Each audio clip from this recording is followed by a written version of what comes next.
The following story has been brought to you by StoriesToInspire.org. Hagoin Ramosha Feinstein, Zecher Tzadik Livrocha, Pesek Ador, was in his last year of life. He was rushed to the hospital, and things looked bleak. He was there for a number of days. All of a sudden, there was an improvement in his condition. His grandson got a call. The grandson was together with his grandfather. He was taking care of him at the time. The man who knew the grandson said, I want to ask you, how is Reb Moshe? How's your grandfather? The grandson said, well, I tell you the truth, there was a sudden improvement in his condition. The man said, I know. The grandson said, how do you know? We're here in the hospital. Nobody knows yet. He says, because I had a dream. You had a dream? Yes. I had a dream that the great Goin, Reb Moshe Feinstein, was standing in front of the Beis in Shalmaila, the heavenly court, and they were deciding to call his neshama, that they should take leave of the living in the world and come to Shamayim. While they were deciding, a malach came in, and the malach screams out, in the schus of the mikveh, Rebbe Moshe should live. The Beis in Shalmaila Paskin, the great Goin, will go back to the world and will still live in this world. That was it. I wanted to ask you, he says to the grandson, could you tell me what was the mikveh? What happened with the mikveh? What's going on? The grandson said, I tell you the truth, I don't know.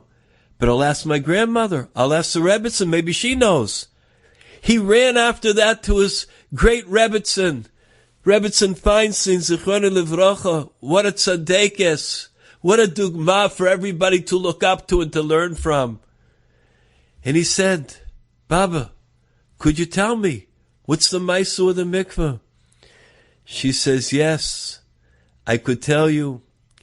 Back in the old country, the government shut down all the mikvahs. There was no mikveh that was open. It was a terrible gezerah. The taras mishpacha of everybody was at stake. No more mikveh. What would we do? One night, it was in the middle of the night. Knock on the door. Reb Moshe opens up the door.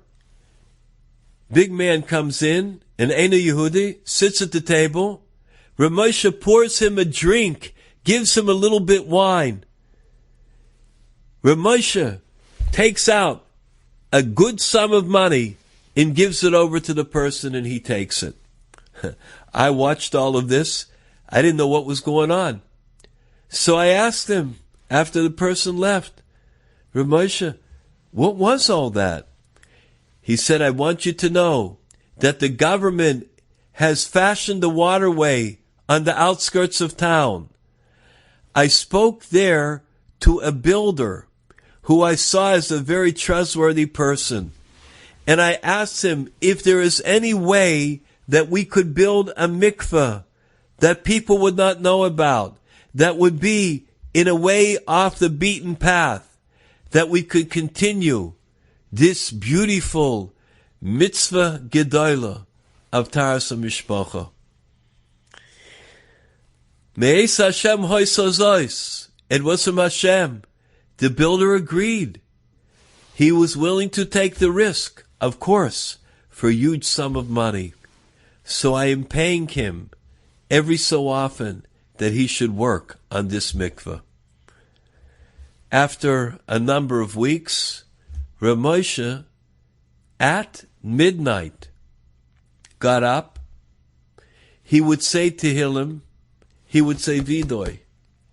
He would go to kiss his children, and he would take leave of his wife, the Rebbitzin.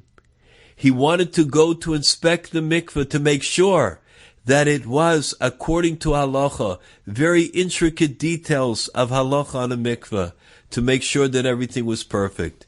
he did this at risk of his own life. Taras HaMishpacha was well worth the risk. And Rav Moshe would go out every couple of weeks to check at midnight on the mikveh. That was the schus. And that schus caused Rav Moshe to have a refuah, to remain a number of weeks in our world in the schus of the great mikveh, of that mitzvah. As we say, lo amus, I will not perish. Ki echya, I will continue to live. Va'asaper ma'aseka, and I will tell of the great work, the great deeds, the great masim, the great wonders, the great miracles of Hashem. May we, at our own Seder table, may we continue to tell of the masim of Hashem. Enjoyed this story? Come again. Bring a friend. StoriesToInspire.org